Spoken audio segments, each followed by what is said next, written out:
Buenas noches, queridos televidentes, y bienvenidos a Los Minutos.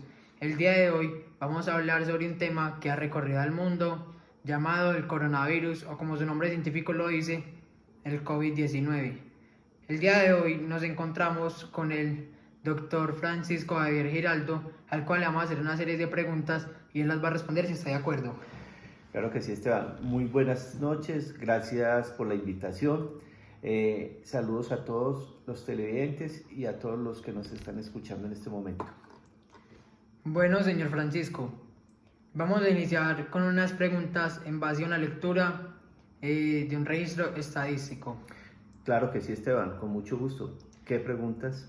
¿Cuántas personas consideras que es confiable si se toma la prueba en cualquiera de los 3 lugares? Mira, Esteban, lo que se ha dicho hasta el momento, que son 58 personas, dicen que es confiable y si se toman las pruebas en cualquiera de los 3 lugares. Bueno, segundo, en la tabla de porcentajes, ¿cuál es el máximo porcentaje y qué significa ese valor? Bueno, el máximo porcentaje, el mayor porcentaje es el 26%, que significa el número de personas que dice que es confiable hacer las pruebas en el laboratorio clínico. ¿Cuál es el mínimo porcentaje y qué significa ese valor? El mínimo porcentaje que se viene hablando hasta ahora es el 3%, que corresponde a las personas que indiferente confiabilidad de realizarse las pruebas en el hospital o clínicas de los lugares ya mencionados. ¿Cuál es la diferencia entre el máximo y el mínimo porcentaje? Esta diferencia que se viene hablando es del 23%, que está entre el máximo y el mínimo. Bueno, en la tabla de frecuencias relativas, ¿cuál es la mínima frecuencia y a quién corresponde? La mínima frecuencia absoluta es el 3, le corresponde al número de personas que indiferentes a realizarse las pruebas en el hospital o clínicas. ¿Cuál es la máxima frecuencia y a quién corresponde? La máxima frecuencia es el 0.26%. Bueno, muchas gracias, señor Francisco. Ahora pasamos a tocar otro tema. Sabemos que la enfermedad llamada el coronavirus, o como su nombre lo dice, o como su nombre científico lo dice, el COVID-19, puede llegar a causar enfermedades tanto en animales como en las personas. En los humanos se sabe que varios coronavirus causan infecciones respiratorias que pueden ir desde un resfriado común a unas enfermedades más graves como el síndrome respiratorio del Oriente Medio. Hay alguna gente que compara el COVID-19 y el SARS, pero no son lo mismo, pero se ve que sí tienen una relación, ya que el SARS es provocado por el coronavirus. Bueno, ahora pasamos con la doctora Hilda para que nos cuente por qué el virus puede generar una pandemia. Muchas gracias, señor Francisco. Esteban, muchas gracias por la invitación. Bueno, y ahora con ustedes vamos a recibir a la doctora Hilda. Mucho gusto, doctora Hilda. Buenas noches. Mucho gusto, Esteban. Buenas noches para todos. Bueno, doctora Hilda, mucha gente tiene la pregunta de por qué el COVID-19 puede generar una pandemia. De hecho, ya la generó por su fácil posibilidad de contagiarse de persona en persona, dada que las condiciones del COVID tienen que ver con las superficies planas y el hecho de que son goticas. El virus se manifiesta en goticas que salen de la persona y por ser tan pesadas caen en la superficie y las personas tienen muy fácil acceso a él.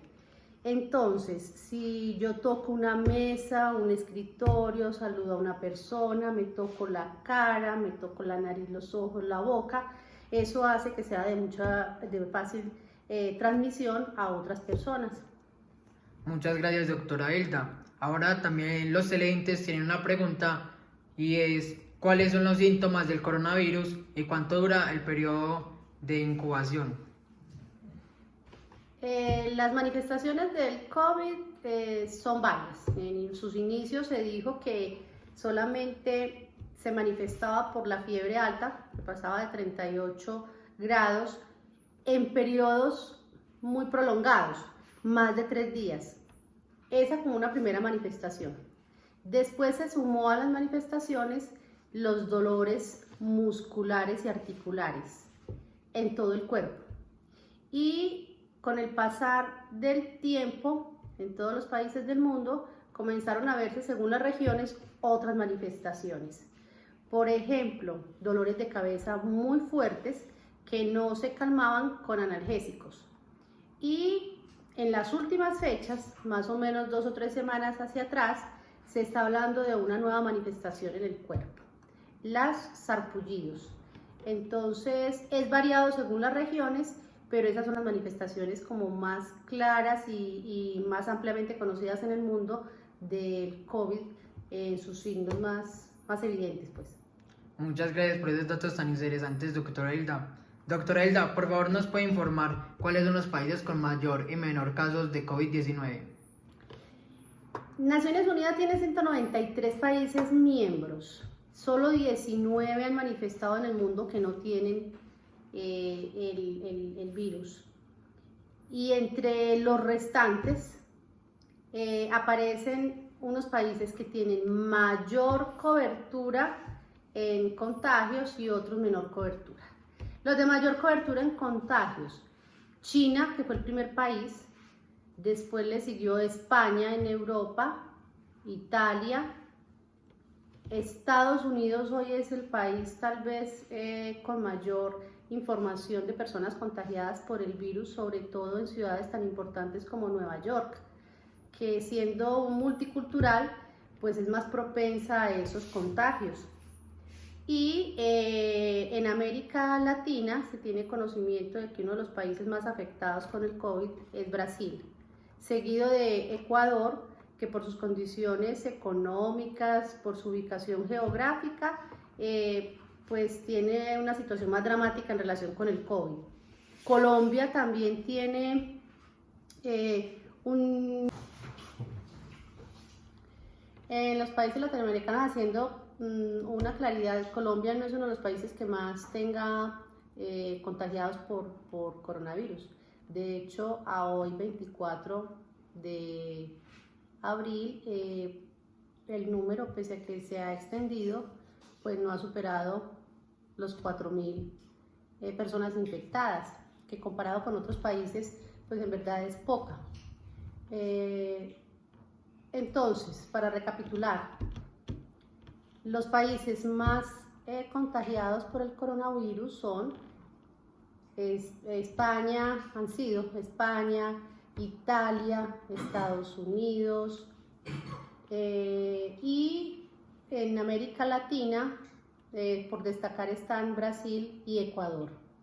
Los menos contagiados en el mundo son Finlandia, Islandia, Noruega, entre otros países.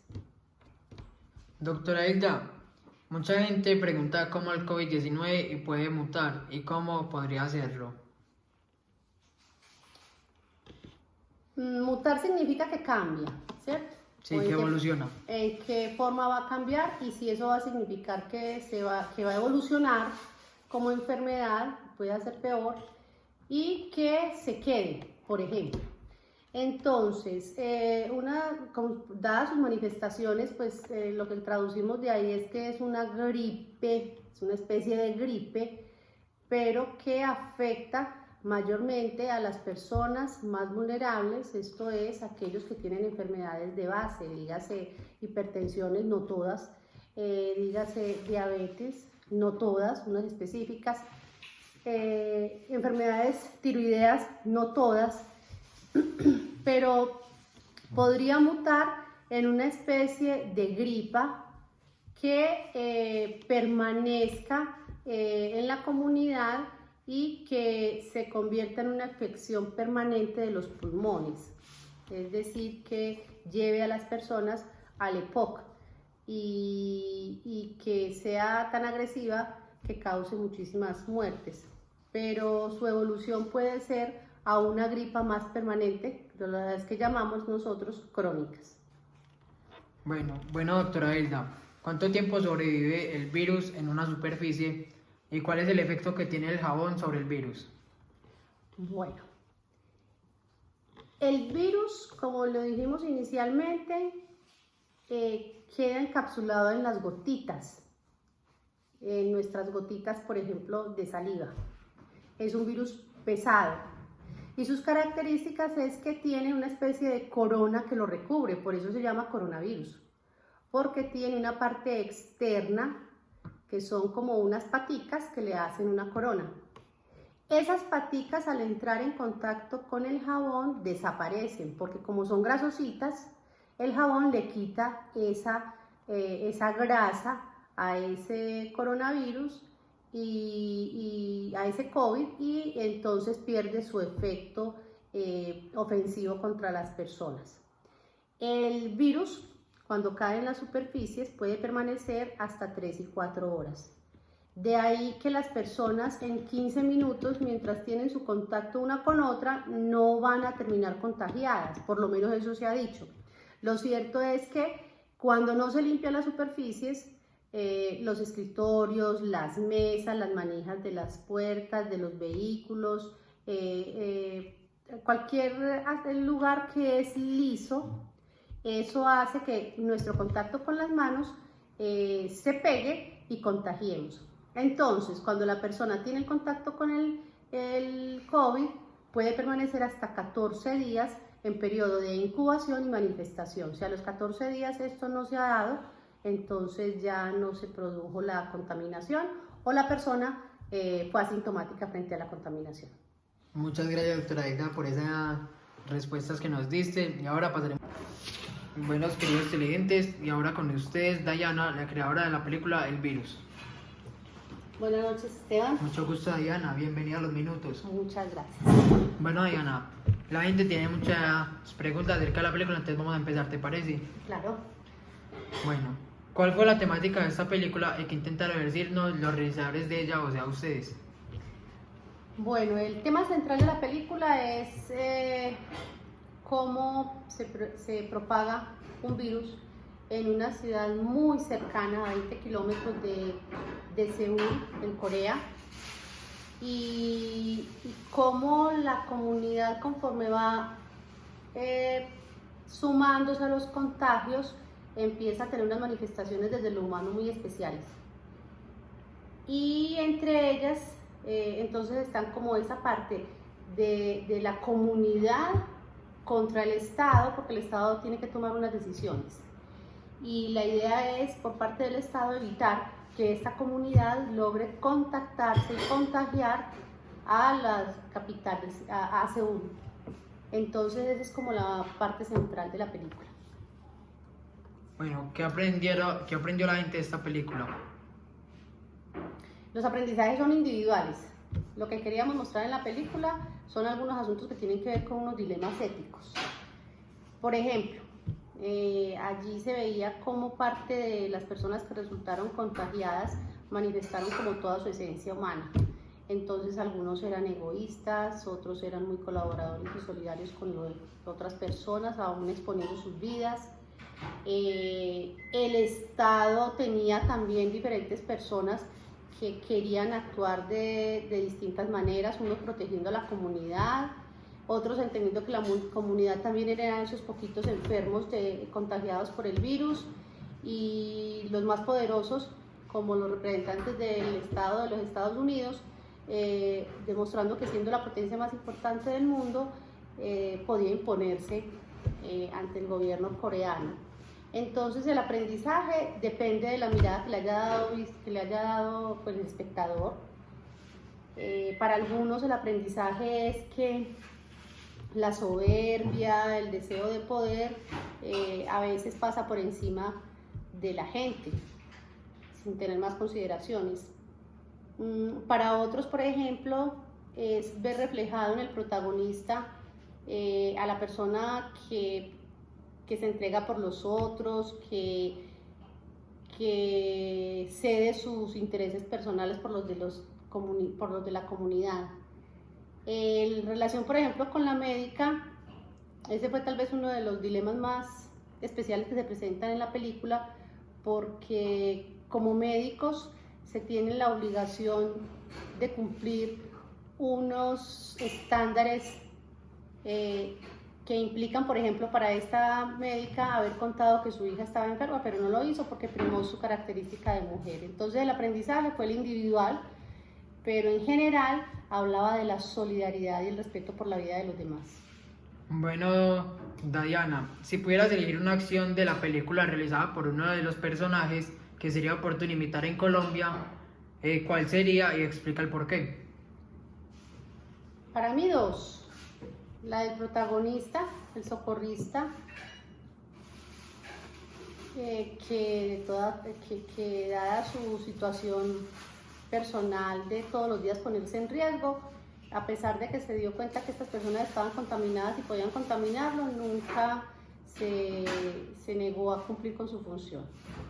Y la del presidente, porque el presidente de Corea siempre estuvo en desacuerdo con realizar acciones en contra de la comunidad, por más que esa comunidad estuviera representando un peligro.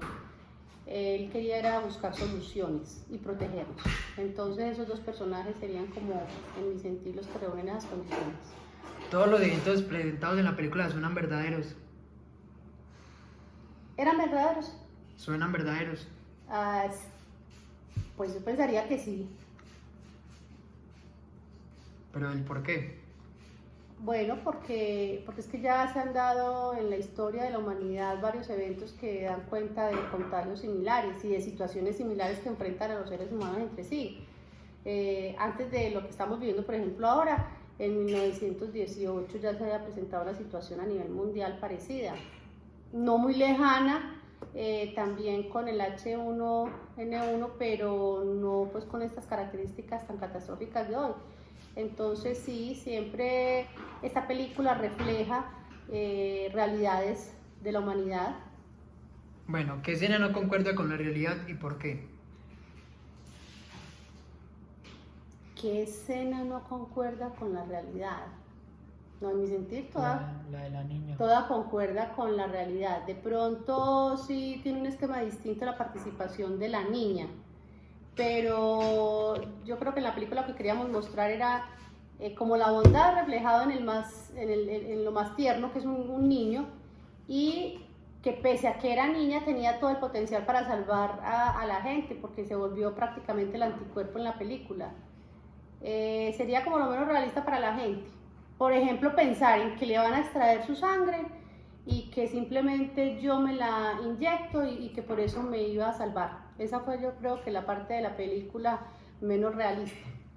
Bueno, ¿cómo se puede relacionar la trama de la película con lo que se está viviendo en estos momentos en el mundo? El virus, lo que estamos viviendo es el virus del COVID-19, se contagia rápido, fácil, con una diferencia, y es que en la película no tuvieron la oportunidad los miembros del Estado de realizar acciones que la contuvieran, pero en nuestro medio es bastante parecido. ¿Qué acontecimientos de escenas de la película se acercan a la ciencia y por qué? Las que tienen que ver con la búsqueda, por ejemplo, de los orígenes del contagio, de quién era el primer contagiado, la búsqueda por el antídoto o por el antivirus, perdón. Entonces eso es lo que más se acerca a lo científico. En la película hablan de un virus en específico. Sí, ese virus para ese momento era la fiebre aviar. ¿Y cómo se propaga o se contagia ese virus? Igual que hoy se contagia el COVID por la saliva y por su caída en superficies y en el otro. Bueno, ¿por qué le recomendaría estas películas a otras personas? Porque de alguna manera sirve para que veamos qué nos puede esperar en este momento con el COVID-19. Si no tomamos las medidas, no las cumplimos, no las respetamos, si nos tranquilizamos pensando que no nos va a pasar. Los jóvenes pensando que es que porque no son propensos a las enfermedades más lesivas, como la diabetes, la hipertensión, en fin, todas estas que son de base, piensen que porque ellos no van a sufrir la enfermedad, no corren el riesgo de contagiar a otros. Puede ser